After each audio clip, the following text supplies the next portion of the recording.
నమస్కారం public vision వార్తలకు స్వాగతం. నా పేరు సుమలత. వార్తల ముందుగా హెడ్లైన్స్.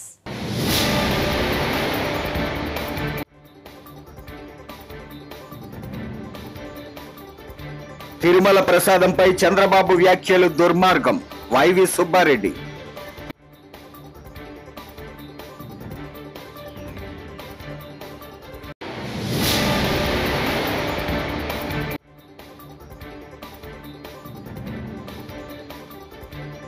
జానీ మాస్టర్ ను వదలొద్దు. కరాటే కళ్యాణి సంచలన వ్యాఖ్యలు.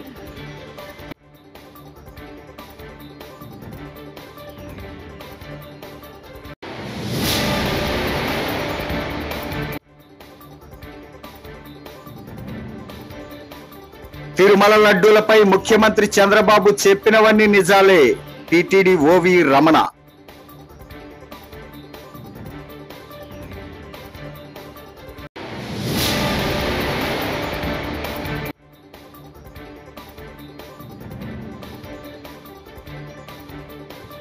మరోసారి సంచలన విషయాలు బయటపెట్టిన నటి కాదంబరి జత్వాని. ఇక డీటెయిల్స్ చూస్తే తిరుమల ప్రసాదంపై సీఎం చంద్రబాబు వ్యాఖ్యలను టీటీడీ మాజీ చైర్మన్ వైవి సుబ్బారెడ్డి తీవ్రంగా ఖండించారు. దివ్యక్షేత్రం తిరుమల పవిత్రతను, వందల కోట్ల మంది హిందువుల విశ్వాసాలను చంద్రబాబు దారుణంగా దెబ్బతీసి పెద్ద పాపమే చేశాడంటూ వైవి సుబ్బారెడ్డి అన్నారు. తిరుమల ప్రసాదంపై చంద్రబాబు చేసిన వ్యాఖ్యలు అత్యంత దుర్మార్గం. మనిషి పుట్టిన వారెవ్వరూ కూడా ఇలాంటి మాటలు మాట్లాడరు. ముందుగా మీడియా సోదరులందరికీ నమస్కారం. నిన్న ముఖ్యమంత్రి చంద్రబాబు నాయుడు గారు దేశంలో ఏ రాజకీయ నాయకుడు చేయనంత నీచంగా మాట్లాడారు. అది సాక్షాత్తు ప్రపంచవ్యాప్తంగా భక్తుల మనోభావాలకి భంగం కలిగే విధంగా మాట్లాడాడు. అది తెలిసిన వెంటనే నేను గత ప్రభుత్వంలో టీటీడీ చైర్మన్గా 4 సంవత్సరాలు ఉన్న ఆ బాధ్యతలో ఉన్నప్పుడు మేము చేసిన కార్యక్రమాల వల్ల భక్తుల మనోభావాలు కాపాడుకుంటూ వచ్చాం కాబట్టి దానికి ఇమీడియట్గా నేను రియాక్ట్ అయ్యి ఒకటే చెప్పడం జరిగింది. నేనెట్లా హిందువైండు వెంకటేశ్వర స్వామిని కలియుగ ప్రత్యక్ష దైవంగా భావిస్తూ పూజిస్తాను. నిజంగానే చంద్రబాబు నాయుడు గారు కూడా ఆయన కూడా చెప్తాడు కాబట్టి ఆ విధంగా ఇంత గొప్ప ఇంత పెద్ద నెపం వెంకటేశ్వర స్వామి పవిత్రను దెబ్బతీసే విధంగా, భక్తుల మనోభావాలు దెబ్బతీసే విధంగా, స్వామివారికి సమర్పించే నైవేద్యాల్లో, భక్తులకి ఇచ్చే లడ్డుల్లో తిరుమల లడ్డూలపై ముఖ్యమంత్రి చంద్రబాబు చెప్పినవన్నీ నిజాలే అని టీటీడీ పాలక మండలి మాజీ సభ్యులు ఓవి రమణ తెలిపారు. గురువారం ఆయన మీడియాతో మాట్లాడుతూ జగన్ ముఖ్యమంత్రిగా ఉన్నప్పుడు విదేశాల నుంచి బటర్ ఆయిల్ దిగుమతి చేసుకుని శ్రీవారి లడ్డూ తయారీకి వినియోగించారన్నారు. ఒక మాజీ అధికారి పుణ్యమే లడ్డూలలో నాసిరకం నెయ్యి వాడడానికి కారణమని మండిపడ్డారు. నిజాలు మాట్లాడిన చంద్రబాబుపై టీటీడీ మాజీ చైర్మన్లు భూమన కరుణాకర్ రెడ్డి, వైవి సుబ్బారెడ్డిల విమర్శలు సరికాదన్నారు. భూమన కరుణాకర్ రెడ్డి విలువ లేని వ్యక్తి అని మండిపడ్డారు. తగ్గింది. లడ్డు నాణ్యత తగ్గడానికి ముఖ్యమైన కారణం నెయ్యి. ఆ నెయ్యి ఏ నెయ్యి అయితే వాడాలో స్వచ్ఛమైన ఆవు నెయ్యిని మాత్రమే ప్రసాదాల తయారీకి ఉపయోగించాలి అని దిట్టంలో ఉంది, శాస్త్రంలో ఉంది, అది టీడీలో ఉంది. ఆ అనువాయితీని పక్కన పెట్టి జంతువుల నెయ్యితో లడ్డు ప్రసాదాలు తయారు చేశాడని ఒక స్టేట్మెంట్ ఇచ్చింది. చాలామంది జంతువుల నెయ్యి లేనిది, జంతువుల నెయ్యిలు ఎట్లా వస్తాయి, జంతువుల నెయ్యి తీసుకొస్తాడా, రాజకీయ అవసరం కోసం మాట్లాడతాడా, మనిషి పుట్టినోడు ఇట్లా మాట్లాడుతున్నాడు ఒక పెద్ద మనిషి. విలువల గురించి, ఆచారాల గురించి, మనిషి సాంప్రదాయాల గురించి విపరీతంగా మాట్లాడు ఇంకో పెద్ద మనిషి ఇక్కడే ఉన్నాడని తిరుపతిలో. ఆ పెద్ద మనిషి గురించి మాట్లాడతాడు. అసలు బుద్ధుడిని మాట్లాడుతున్నాడు అని. ఇది నిజం. ఎందుకు నిజమని చెప్తున్నానంటే, లడ్డు ప్రసాద్ నాణ్యత మీరు చరిత్ర తీసుకుంటే ఆవు నెయ్యే కావాలి. ఆవు నెయ్యి తయారు చేయగలిగే సంస్థలు ఈ భారతదేశంలో ఎక్కడున్నాయి అంటే ఒకటి కర్ణాటక, 2 తమిళనాడుకు సంబంధించిన ఆవు నెయ్యి ఈరోడ్ ప్రాంతంలో మాత్రం ఆవు నెయ్యి దొరుకుతుంది. 3 ఆంధ్రప్రదేశ్లో సంబంధించినంత వరకు ఒకప్పుడు చిత్తూరు డైరీ పల్మనరీ బెల్ట్ ఆవు నెయ్యి కాబట్టి అక్కడ దొరికేది. చిత్తూరు డైరీ మూసిపోయిన తర్వాత విశాఖపట్నంలో ఆవు నెయ్యి బెల్ట్ కొంచెం దొరుకుతుంది. ఈ 3 వదిలేస్తే పంజాబ్లో దొరుకుతుంది ఆవు నెయ్యి. ఈ 4 ప్రాంతాల తప్ప భారతదేశంలో ఆవు నెయ్యి దొరికే ప్రదేశమే లేదు. కానీ పంజాబ్ ఎందుకు రావట్లేదంటే పంజాబ్ నుంచి ఇక్కడ ట్యాంకర్ వచ్చి 3 ట్యాంకర్ వాపసు అక్కడికి వెళ్ళి పోవడానికి లాజిస్టిక్స్ వర్కౌట్ గారు పంజాబ్ రావట్లేదు. ఇంకా ఈరోడు విశాఖపట్నం ఉండే ప్రాంతంలో వాళ్ళ దగ్గర ఆవు నెయ్యి కొంచెం ఉన్నా తిరుమల తిరుపతి దేవస్థానానికి సంబంధించినంత క్వాంటిటీ సప్లై చేయలేము కాబట్టి వాళ్ళు కూడా ముందుకు రాలేకపోయిన సందర్భం ఎక్కడ విశాఖపట్నం కానీ ఈరోడ్ కానీ. ఇంకా ఉండేది పుష్కలంగా ఆవు నెయ్యి దొరికే ఏకైక సంస్థ ఏదైనా ఉందంటే కర్ణాటక కోఆపరేటివ్ మిల్క్ ఫెడరేషన్. లైంగిక వేధింపుల కేసులో ప్రముఖ కొరియోగ్రాఫర్ జానీ మాస్టర్ అరెస్టు కావడంతో ఆయన భార్య సుమలత నార్సింగి పోలీస్ స్టేషన్కు వచ్చారు. పోలీస్ స్టేషన్ వద్ద ఉన్న సుమలతను ఈ కేసు, అరెస్టు తదితర విషయాలపై ప్రశ్నించేందుకు మీడియా ప్రతినిధులు యత్నించారు. కానీ సుమలత స్పందించేందుకు నిరాకరించారు. తనకు ఓ ఫేక్ కాల్ వచ్చిందని, అందుకే పోలీస్ స్టేషన్కు వచ్చానని చెప్పారు. జానీ మాస్టర్ ఏదైతే ఒక హిందూ అమ్మాయి పైన అత్యాచారం చేయబోయారు, చాలా చాలా హింసించారు, చిత్రహింసలకు గురి చేసి మతం మారి పెళ్లి చేసుకోవాలి అనే ఒక కోణంలో ఆయన గురించి చాలా చాలా కథనాలు విన్నాము. ఇది చాలా చాలా దుశ్చర్య. ఎందుకంటే ఒక హిందూ అమ్మాయిల్ని లవ్ జిహాద్ గురి చేస్తూ చాలా మంది చాలా రకాలుగా వేధిస్తున్నది. ఎన్నో లవ్ జిహాద్ కేసుల్ని మేము పట్టుకుంటున్నాం, వాళ్ళని కౌన్సిలింగ్ చేస్తున్నాం, తల్లిదండ్రులకు కూడా తెలియజేస్తున్నాం. అయినప్పటికీ చాలా వరకు వాళ్ళ వైపు మొగ్గు చూపుతున్నారు. ఇక్కడ ఆ అమ్మాయి తనంతట తానుగా లవ్ జిహాద్ గురి కాకుండా చిన్నప్పటి నుంచి తను ఎన్ని రకాలుగా ఏ విధంగా డాన్సర్ గా ఉన్నప్పటి నుంచి మాస్టర్ కు పరిచయం అయినప్పటి నుంచి ఏ విధంగా ఆమెను ప్రలోభ పెట్టారు అన్నది బయటకు వచ్చి చెప్తున్న తీరైతే ఆ అమ్మాయికి నిజంగా అండగా నిలవాలి మనందరం. Hats off. వైసీపీ ప్రభుత్వంలో వేధింపులకు గురైన ముంబై నటి కాదంబరి జత్వానీ ఇవాళ ఏపీ హోంమంత్రి అనితను రాష్ట్ర సెక్రటేరియట్లో కలిశారు. తనపై వైసీపీ నేత కుక్కల విద్యాసాగర్ పెట్టిన అక్రమ కేసును ఎత్తివేయాలంటూ హోంమంత్రిని కోరారు. ఈ సందర్భంగా మరోసారి ఈ కేసుకు సంబంధించిన సంచలన విషయాలను నటి కాదంబరి జత్వానీ మీడియాకు వెల్లడించారు.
జానీ మాస్టర్ కేసు ముమ్మాటికి లవ్ జిహాదేనని నటి కరాటి కళ్యాణి మండిపడ్డారు. డ్యాన్స్ మాస్టరో పక్క రాష్ట్రంలోని ఓ పార్టీ నేత అనో జానీ మాస్టర్కు మద్దతుగా ఉండాల్సిన పని లేదని ఆమె అన్నారు. ఓ అమ్మాయిపై అత్యాచారం చేసిన మతం మార్చుకోవాలని వేధింపులకు గురి చేసిన జానీ మాస్టర్ను వదలొద్దని తెలంగాణ ప్రభుత్వానికి ఆమె విజ్ఞప్తి చేశారు. జానీ మాస్టర్పై నమోదైన అత్యాచార కేసుపై కరాటి కళ్యాణి ఓ మీడియా సంస్థతో మాట్లాడుతూ, కొన్ని రోజులుగా ఎక్కడ చూసినా ఎవరి నోట విన్నా జానీ మాస్టర్ నిర్వాకంపైనే చర్చ జరుగుతుంది. హిందూ అమ్మాయిని అయినా అత్యాచారం చేశారు. ఆమెను హింసించారని అంటున్నారు. బాధితురాలని మతం మార్చుకోవాలంటూ వేధింపులకు గురి చేశాడని చెబుతున్నారు. ఇది ఖచ్చితంగా లవ్ జిహాద్ కేసే. జానీ మాస్టర్ను వదలొద్దని ప్రభుత్వాన్ని కోరుతున్నాను అన్నారు.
చెన్నైలో ఇవాళ దారుణ ఘటన చోటు చేసుకుంది. నగరంలోని తురైపాకం ప్రాంతంలో రోడ్డు ప్రక్కన ఉన్న సూట్ కేసులో ఓ మహిళ శరీర భాగాలు ముక్కలుగా లభ్యమయ్యాయి. ఈ మేరకు కేసు నమోదు చేసుకున్న పోలీసులు సీసీ ఫుటేజ్ ఆధారంగా విచారణ చేపట్టారు. ఆ మహిళ మాధవరానికి చెందిన దీపా అలియాస్ వెల్లై అమ్మల్ గుర్తించారు. శివగంగ జిల్లాకు చెందిన మణికందన్ అనే వ్యక్తి ఈ హత్య చేసినట్టు గుర్తించిన పోలీసులు అతడిని అదుపులోకి తీసుకుని విచారిస్తున్నారు.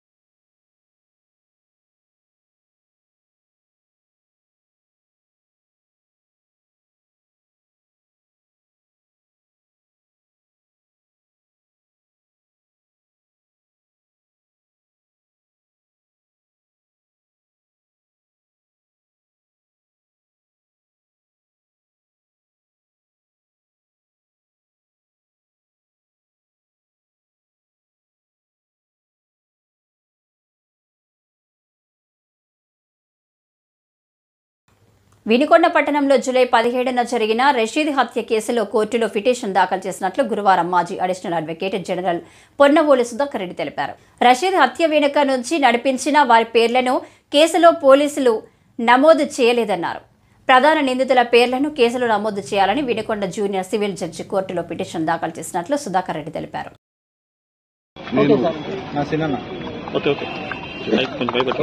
ఈరోజు నేను వినుకొండ కోర్టుకు రావడానికి ప్రధానమైన కారణం, రషీద్ అనే వ్యక్తి ఇక్కడ అతి దారుణంగా చంపేసిన తర్వాత, చంపేయబడిన తర్వాత గౌరవనీయులు మాజీ ముఖ్యమంత్రి వర్యులు జగన్మోహన్ రెడ్డి గారు వచ్చి వైఎస్ఆర్సీపీ పార్టీ కార్యకర్తకి ఈ విధమైన దారుణం జరిగిందని ఒక వారు వచ్చి వాళ్ళ కుటుంబాన్ని పరామర్శించడం జరిగింది. అది అందరికీ తెలిసిన విషయం, వాళ్ళు ముఖ్యంగా కుటుంబ సభ్యులకి కాదు. అప్పుడు జగన్మోహన్ రెడ్డి గారు ఒక మాట చెప్పారు, పోలీస్ పరంగా గానీ న్యాయపరంగా గానీ మీరేమన్నా చిక్కులు ఉండి సరైన పందాలో కేసు నడవకపోతే ఆ కేసు న్యాయపరంగా ఏ విధంగా చేయాలనో ఆ విధంగా నేను చేయిస్తానని ఒక మాట జగన్మోహన్ రెడ్డి గారు ఆ కుటుంబానికి ఇవ్వడం జరిగింది. ఆ మాట ప్రకారం ఆ పని ఇది న్యాయపరంగా దీన్ని కేసు నడపాలనే ఉద్దేశంతో ఆ పని నాకు జగన్మోహన్ రెడ్డి గారు అప్పగించడం జరిగింది. కూటమి ప్రభుత్వం ఆధ్వర్యంలో బుధవారం జరిగిన ఎన్డీఏ శాసనపక్ష సమావేశంలో డిప్యూటీ సీఎం పవన్ కళ్యాణ్ అన్న క్యాంటీన్లపై కీలక వ్యాఖ్యలు చేశారు. ఎంతో మంది పేదల ఆకలి తీర్చే ఎన్టీఆర్ అన్న క్యాంటీన్లను తీసేయడానికి జగన్కు మనసు ఎలా వచ్చిందని పవన్ ప్రశ్నించారు. అన్న క్యాంటీన్లు ప్రారంభించిన 3 రోజుల తర్వాత ఆయన ఎయిర్పోర్టుకు వెళ్తుండగా చూసిన ఘటనను ఈ సందర్భంగా చెప్పుకొచ్చారు. పొద్దున్నే ఒక రోజున ఎయిర్పోర్ట్కి వెళ్తా ఉంటే అన్నా క్యాంటీన్లు ప్రారంభించిన 3వ రోజు 4వ రోజు చాలామంది లారీ డ్రైవర్స్, ఈ మన బేల్దారి పనిచేసే కార్మికులు, డ్రైవర్స్ అందరూ, ఆటో డ్రైవర్స్ అందరూ కూర్చోబెట్టి లైన్లో ఉన్నారు. ఏంటి ఇంతమంది లైన్లో ఉన్నారంటే ఆ పొద్దున్నే ఆ పలహారం తింటాను. నాకు అనిపించింది గత ప్రభుత్వం ఎలా వదిలేసిందని చెప్పి. అన్నా క్యాంటీన్ని ఆయన ఎన్టీ రామారావు గారి పేరు మీద ఉన్న అన్నా క్యాంటీన్ ఎలా మూసేయాలనిపించింది. 10 మందికి అన్నం పెట్టేది, అది 10 మంది ఆకలి తీర్చేది, ఎలా తీసేసారు నాకు అర్థం కాదు. అలాంటిది అంతమంది లైన్లో ఉండి నిలబడి చూస్తూ ఉంటే నా కడుపు తరుక్కుపోయింది. నిజంగా తిరిగి అన్నా క్యాంటీన్ని ఆరంభించి కార్మికుల తాలూకా క్షుద్బాధని తీర్చిన చంద్రబాబు గారికి మనస్ఫూర్తిగా ధన్యవాదాలు తెలుపుకుంటున్నాను. 100 రోజుల ఎన్డీఏ ప్రభుత్వ శక్తివంతమైన పాలనలో రాష్ట్రంలో అనేక అభివృద్ధి కార్యక్రమాలను అమలు చేస్తూ ముందుకు వెళ్తుందని బీజేపీ జాతీయ కార్యవర్గ సభ్యుడు సోము వీర్రాజు అన్నారు. కేంద్ర విమానయాన శాఖ మంత్రి ద్వారా రాష్ట్రంలో 8 కొత్త విమానాలను మంజూరు చేయడం జరిగిందన్నారు. అదేవిధంగా విశాఖ రైల్వే జోన్ కోసం గత ప్రభుత్వం స్థలం ఇవ్వని కారణంగా ఆగిపోయిందని, కూటమి రైల్వే జోన్పై ప్రత్యేక శ్రద్ధ కనబరుస్తుందన్నారు. ఈ 100 రోజుల్లో చాలా అగ్రెసివ్గా రాష్ట్ర అభివృద్ధిలో అనేక కార్యక్రమాలని నిర్మాణాత్మకంగా ఎన్డీఏ ప్రభుత్వం, కూటమి ప్రభుత్వం ముందుకు పెడుతుంది. ఒక్కొక్క అంశాన్ని నేను స్పష్టంగా వివరించడానికి ప్రయత్నం చేయను. ఒక ఎయిర్వేస్ మినిస్టరు వచ్చిన తర్వాత కేంద్రంలో ఒక 8 కొత్త విమానాలని, అంటే మనకు చాలా అవసరం. కాశీ వెళ్ళడానికి విమానం లేదు, అలానే ఢిల్లీ వెళ్ళడానికి 2వ విమానం లేదు, అలానే వైజాగ్ నుంచి ఇతర దేశాలకు వెళ్ళడానికి విమానాలు లేవు, అలానే ఎయిర్పోర్ట్ ఎప్పటి నుంచో వైజాగ్లో నిర్మాణం చెందాలి, అలానే రైల్వే జోన్ ఎప్పుడో ఇవ్వాలి, అది రాష్ట్ర ప్రభుత్వం గత ప్రభుత్వం స్థలం ఇవ్వడం మూలంగా ఆగిపోవడం. వీటిల్ని ఆయన ప్రత్యేకమైనటువంటి శ్రద్ధ తీసుకోవడం, అలానే రాష్ట్రంలో నియోజకవర్గాల వారీగా కేంద్ర రాష్ట్ర ప్రభుత్వాలు కలిసి అనపర్తి లాంటి నియోజకవర్గంలో ఒక నబార్డులో దీనికి డబ్బు వస్తుంది, ఈ హాస్పిటల్ కట్టడానికి దానికి డబ్బు ఉంది అని తెలుసుకోవడం, అలానే కొన్ని నేషనల్ హైవే రోడ్స్ని కూడా మనం అనపర్తిలో వేసే విధంగా, రైల్వేల్ని అభివృద్ధి చేసే విధంగా చంద్రబాబు నాయుడు గారు ఆయన యొక్క డైనమిక్ నాయకత్వంలో, డైనమిజంలో అనేక కార్యక్రమాలు, నేను ఏదైతే గ్లోబల్ సమ్మిట్ మొన్న జరిగింది, గ్రీన్ ఎనర్జీ అనేది చాలా పెద్ద రెవల్యూషన్. ఇది మోడీ గారు ముఖ్యమంత్రిగా ఉండగా ఒక యూనిట్ కరెంటు సోలార్కి 13 రూపాయలు ఇచ్చేవారు, అంటే ఒక మెగావాట్కి 13 కోట్లు అయ్యేది. ఒక ముఖ్యమంత్రిగా గుజరాత్లో ఆయన ఖర్చు పెట్టారు. ఈవేళ అది 2.5కి వచ్చింది, 2.5 కోట్లకి వచ్చింది. ఆ 2.5 కోట్లలో మీ రంగంపేటలో ఒక అబ్బాయి సోలార్ ప్యానల్స్ తయారు చేస్తాడు, మెకానికల్ ఇంజనీర్. ఆ బాబు పేరు నాకు తెలియదు, ఈ మధ్యకాలంలో చాలా కాలం నుంచి అక్కడ చెప్పుకుంటూ ఉంటారు. సోలార్ ఇండస్ట్రీ, సోలార్ ఎనర్జీ, సూర్యుడికి ఏమాత్రం ఖర్చు లేనటువంటి దాని మూలంగా సోలార్ ప్యానల్స్ తయారు చేయడం. ఎల్ఈడి బల్బులు గత ప్రభుత్వం నిలిపేసింది, మన చంద్రబాబు నాయుడు గారు వాటిని మళ్ళా ఎల్ఈడి బల్బులు ఇవ్వాలి. స్వర్ణాంధ్ర 2047 సాధన కోసం మండల స్థాయి ప్రణాళికను అందించాలని కలెక్టర్ ప్రశాంతి కోరారు. 100 రోజులు వార్షిక 5 ఏళ్ల ప్రణాళికతో ప్రతి శాఖ నివేదిక రూపొందించాలన్నారు. గురువారం రాష్ట్ర ప్రధాన కార్యదర్శి నీరబ్ కుమార్ అమరావతి నుంచి వీడియో కాన్ఫరెన్స్ ద్వారా కలెక్టరేట్లతో మాట్లాడారు. రాజమండ్రిలో కలెక్టరేట్ నుంచి ప్రశాంతి పాల్గొన్నారు. వచ్చే నెల 15వ తేదీలోగా నివేదికలను అందించాలని సూచించారు.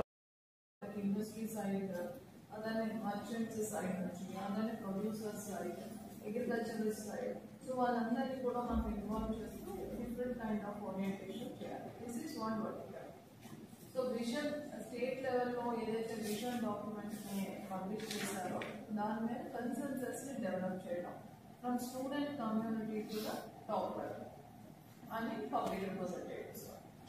ఇందులో పార్ట్గా మీరు గ్రామ సభాస్ కూడా కండక్ట్ చేసుకోవాల్సి వస్తుంది. Second aspect is preparation of 5 years plans. So preparation of 5 years plans వచ్చేటప్పటికి మీకు ఆల్రెడీ డిస్ట్రిక్ట్ ఆఫీసర్స్ అందరికీ కూడా స్టేట్ లెవెల్ ట్రైనింగ్ అయింది. సో ప్రతి డిపార్ట్మెంట్ కూడా వాళ్ళ ప్రయారిటీస్ని ఫిక్స్ చేసుకుంటారు. సో మీకు ఏదైతే ప్రయారిటీస్ మీ డిస్ట్రిక్ట్లో ఇచ్చారో ఆ ప్రయారిటీస్ అంటే స్టేట్లో ఇచ్చారో ఆ ప్రయారిటీస్ మన డిస్ట్రిక్ట్లో ఇంకార్పొరేట్ చేయాలి. ఈ నెల 27న ద్వారకా తిరుమల శ్రీకృష్ణ యాదవ కళ్యాణ మండపంలో రైతు సంఘం ఆధ్వర్యంలో రాష్ట్ర రైతు సదస్సు 27 నుండి 29 వరకు రాష్ట్ర రైతు శిక్షణ తరగతులు నిర్వహిస్తున్నామని రైతు సంఘం రాష్ట్ర ఉపాధ్యక్షులు మర్రాపు సూర్యనారాయణ చెప్పారు. స్థానిక యూటీఎఫ్ భవనం వద్ద గురువారం జరిగిన సమావేశంలో ఆయన మాట్లాడారు. 3 రోజుల పాటు జరిగే శిక్షణ తరగతులను జయప్రదం చేయాలని విజ్ఞప్తి చేశారు. మర్రాపు సూర్యనారాయణ, ఆంధ్రప్రదేశ్ రైతు సంఘం రాష్ట్ర ఉపాధ్యక్షుడు. ఈరోజు రాష్ట్రంలో వ్యవసాయ సంక్షోభం ఉన్నది తీవ్రత కొనసాగుతూ ఉన్నది. ప్రధానంగా ఈ ఖరీఫ్ సీజన్ ప్రారంభం దగ్గర నుంచి వ్యవసాయంలో పెట్టుబడులు పెట్టి 90 రోజులు వ్యవసాయం సాగించిన తర్వాత వచ్చిన వరదల వల్ల రైతాంగం తీవ్రంగా నష్టపోయారు. ముఖ్యంగా కృష్ణా నదీ పరివాహ ప్రాంతం అంతా కూడా వర్షాల వల్ల విపరీతంగా నష్టమయ్యారు.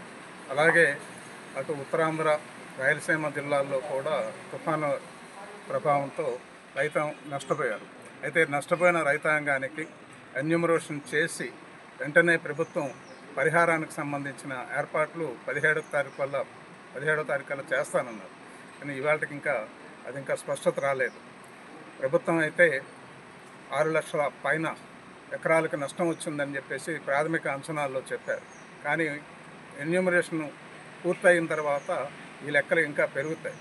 అలాగే పరిహారంకి సంబంధించి కూడా తొలుత 10,000 ఎకరాకి ఇస్తామని చెప్పారు. ఆ తర్వాత ఏమొచ్చి మరికొన్ని వ్యాపార పంటలకి 15,000 వరకు ఇస్తానని చెప్తున్నారు. వాస్తవానికి పెరిగిన పెట్టుబడి పాఠశాలలో చదువుకునే విద్యార్థులకు ప్రకృతి వ్యవసాయంపై అవగాహన కల్పించాలని మన్యం జిల్లా కలెక్టర్ ఏ శ్యాంప్రసాద్ అన్నారు. గురువారం తోటపాలెం జట్టు ట్రస్ట్ ఆధ్వర్యంలో ఏర్పాటు చేసిన మనబడి మన తోట అనే కార్యక్రమంలో కలెక్టర్ పాల్గొన్నారు. ఉపాధ్యాయులకు ప్రకృతి వ్యవసాయంపై మరింత అవగాహన పెంచడం కోసమే మనబడి మన తోట కార్యక్రమం ఏర్పాటు చేయడం జరిగిందన్నారు.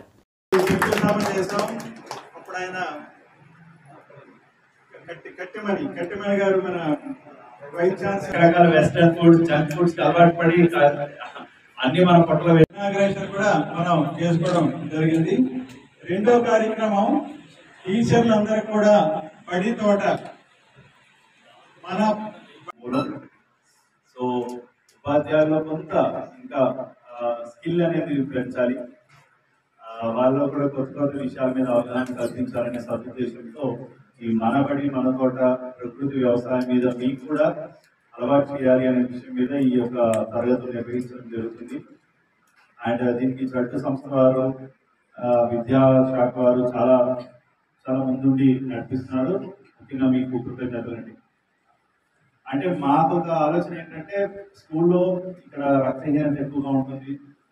విద్యార్థుల్లో కూడా ఈ ట్రైబల్ ప్రాంతాలు ఉన్నాయి, కొన్ని మామూలు ప్రాంతాలు ఉన్నాయి, మైదాన ప్రాంతాల్లో కూడా చాలా మంది ఆహారపు అలవాటు వల్ల కావచ్చు రక్తహీనతతో చాలా మంది బాధపడుతున్నారు.